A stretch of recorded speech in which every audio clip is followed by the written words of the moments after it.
India's obviously got good relations with both the US and the EU. And you were just talking about how they're going to get even better. Does it then worry you, this divergence between the transatlantic partners at the moment? There's friction, there's disagreement, there could be a really big trade war if something doesn't happen in the next 4 weeks. Is that a risk or an opportunity for India? I think it's a reality.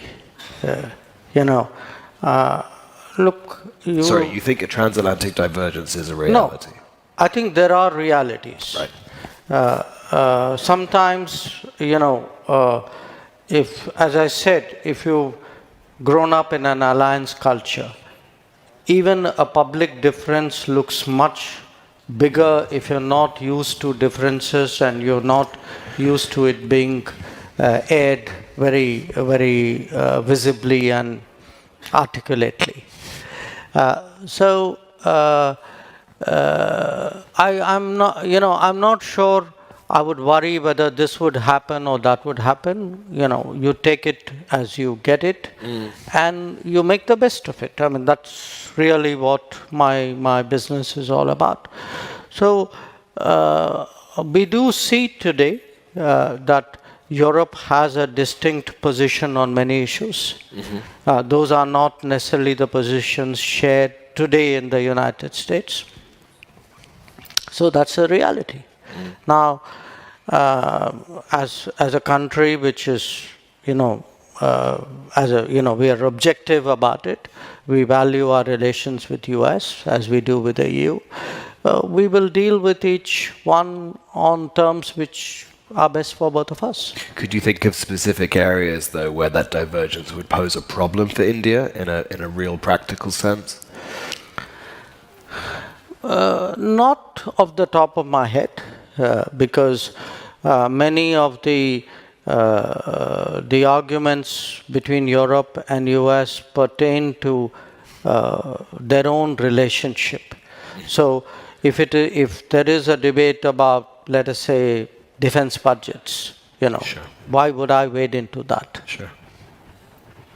But you're saying if there is an area where it would then affect their foreign policy perhaps, or affect the way they see your part of the world, then that could be something where you'd have to respond.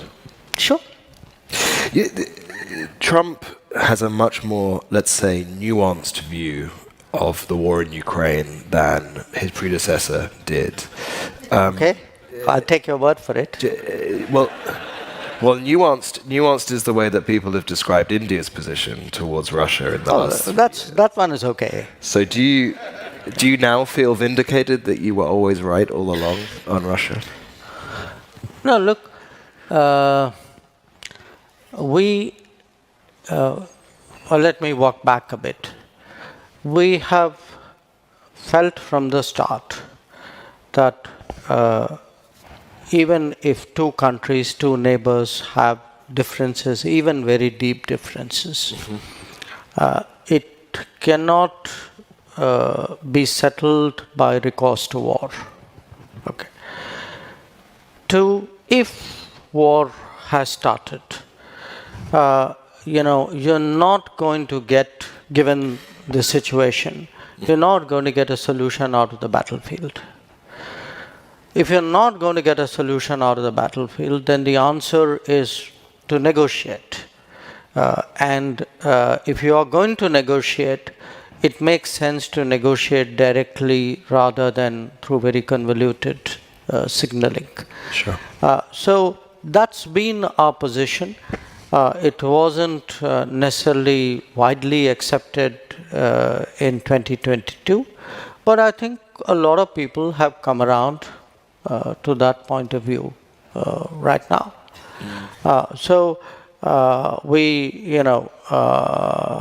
To the extent the United States today, under President Trump, also is an advocate of the fact that there has to be a negotiated solution. I think there is a sort of a common ground there, but beyond that, I think they would have their view. We are less involved. They are deeply involved in it. Sure. We are not. But as a accomplished diplomat, as a man whose bread and butter is negotiation, when you look at what's happening in that negotiation between Russia and Ukraine right now, do you think we're closer to peace than we were before? That's hard to say, you know. That's hard to say because, like any negotiation, you can argue that negotiation is better than no negotiation. But a negotiation does not by itself predicate that you will reach an early conclusion. Another country that is looking to exploit the current, exploit is a loaded word. Another country is looking to find opportunities in the current geopolitical dislocation is China. How does India sort of make sure that it's taking advantage but also keeping an eye on China? How much does China's actions play into yours? Look,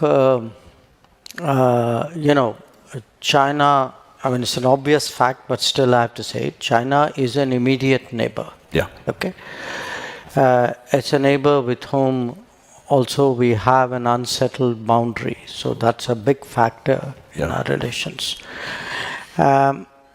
We have a situation where China and India, who stand out because they're the only two countries with over 1 billion people, but also because they are two civilizational states in a way.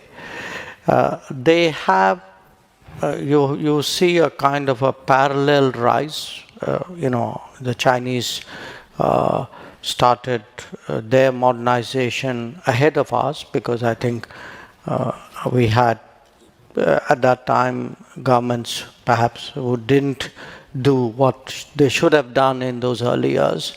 But be that as it may, you have a rise of China, you have a rise of India. Sure. Now each one is creating a certain new equilibrium between them and the world, the rising power in the world. And then a much more complex equilibrium between the two rising powers, who also happen to be neighbors and who sometimes have common neighbors as well. Yeah. So it is an incredibly complicated matrix. And there are different dimensions to it. There's the boundary dimension to it. There's the balances, if you would. There are economic issues, trade issues. There are, concerns. I mean, we are in a way different economic, social values, political models as Very well. Very much, yes. Yeah. So I think when you look at this relationship, it's far more textured and complicated than it would appear at first sight, where people really think that you have this country and that country, and one will balance the other, one will sort of set off the other.